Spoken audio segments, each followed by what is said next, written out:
C'est le coup d'envoi des saisons croisées franco-israéliennes qui se déroulent de juin à novembre. 400 événements culturels et scientifiques ont lieu en France et en Israël. À l'occasion de ces échanges, mon invité Yaron Herman, il est pianiste de jazz franco-israélien. Il donne son prochain concert au Trianon le 25 juin à 19h30. Bonsoir.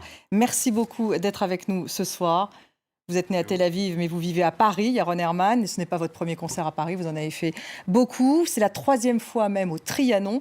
Mais cette fois, on vous donne carte blanche. Yaron Herman, qu'avez-vous choisi? Alors, j'ai choisi pour cette occasion d'inviter quelques très bons amis, notamment Michel Portal, maître absolu de la clarinette, saxophone soprane, l'improvisation libre, mais qui s'aventure aussi dans la musique classique, un vrai monument de la scène de jazz française. Thomas De Pauqueri, extraordinaire chanteur, saxophoniste. Federico Casagrande, qui est italien comme son nom l'indique. Très bon guitariste et un bon ami. Et mon trio, Ziv Ravit à la batterie, Haggai Cohen-Milo à la basse, 2 Israéliens, un habite à New York, l'autre à Berlin. Et le quatuor Zaïd, un quatuor classique qui va venir intervenir aussi dans ces Vous avez toujours joyeux votre mélanges. acolyte, le batteur Ziv Ravitz, avec Toujours vous, là. avec qui vous êtes toujours, Yaron. Vous êtes mis au piano, Yaron Herman, assez tardivement, à l'âge de 15 ans, après une blessure au basket, parce que vous souhaitiez devenir basketteur professionnel à l'époque. Mais après votre blessure, vous aviez dû y renoncer. Comment l'avez-vous vécu? Pas très bien au départ. Évidemment, quand on est parti sur une voie, on se dit, voilà, on développe des rêves, etc. Vous rêviez vraiment d'être basketteur Ah professionnel? oui, ça se voit pas comme ça, mais et heureusement d'ailleurs que ça s'est arrêté parce que j'ai arrêté ma croissance à 16 ans. Mais oui, j'étais assez obsédé par le basket. Je le suis toujours. Je me réveille tous les matins en regardant les résultats des matchs de la veille, etc. Statistiques, etc. Quand même assez engagé dans le basket. Et suite à Donc cette très blessure, déçu, bien sûr, suite à très déçu. Mais j'ai eu la chance par la suite de trouver un moyen de canaliser toute cette énergie débordante que j'avais. Et c'était le piano. C'était le piano, c'était surtout la suite d'une rencontre avec un professeur extraordinaire qui m'a vraiment ouvert cette voie vers l'improvisation, etc.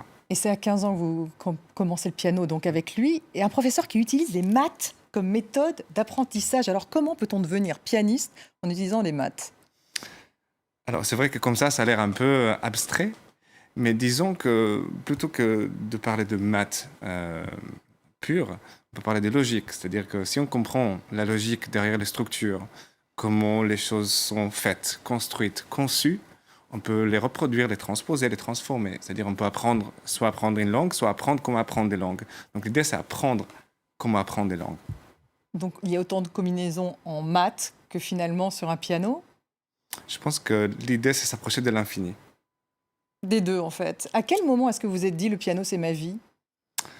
Assez rapidement, disons que c'était un vrai coup de foudre où j'ai senti que la musique, au-delà de tout ce qu'on vient de dire, l'aspect mathématique, théorique, intellectuel, permettait d'accéder à un monde parallèle à la vie ordinaire, que lorsque j'ai joué, s'ouvrait à moi, une espèce de dimension où les mots n'étaient plus nécessaires, où rien existait sauf l'instant présent. Et donc je pouvais vraiment disparaître quelque part dans la musique. Et c'est quelque chose qui est assez extraordinaire. Et vous déplacez les frontières justement dans votre musique. Vous reprenez par exemple No Surprises de Radiohead dans Follow the White Rabbit. Vous inspirez de Bach, de Keith Jarrett. Vous improvisez avec Mathieu Chédid dans l'album Y. Et vous présidez la Montreux Jazz Academy. On va écouter un passage de l'Ami de Bar qui veut dire aller dans le désert, c'est ça? Aller dans le désert, c'est votre album Follow the White Rabbit.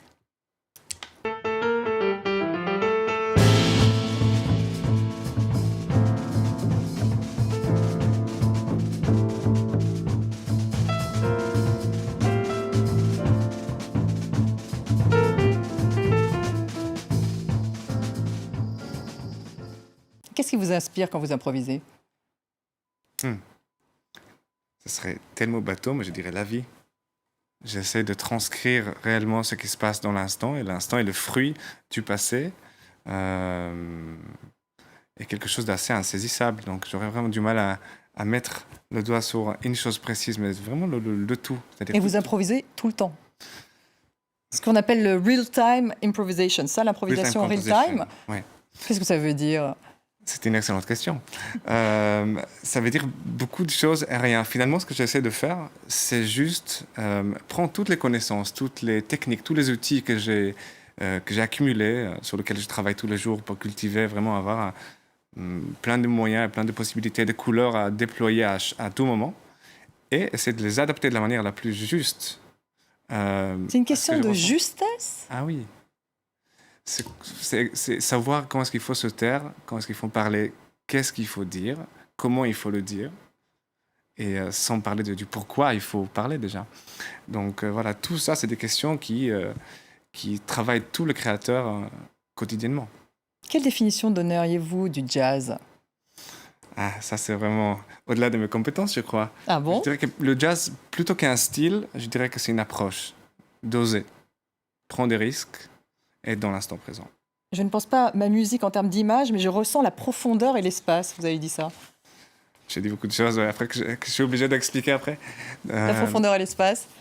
Bah, l'idée, c'est ça en fait. C'est toujours aller plus loin, déjà en soi-même, engager un processus interne où on va vraiment chercher quelque chose de vrai, de sincère, qu'on a tous à l'intérieur de nous et on espère pouvoir, avec le travail, l'exprimer, le partager avec le public. Vous êtes né à Tel Aviv, je le disais, et vous vivez à Paris. Est-ce qu'il y a un lien, une sorte de ligne directe Paris-Tel Aviv?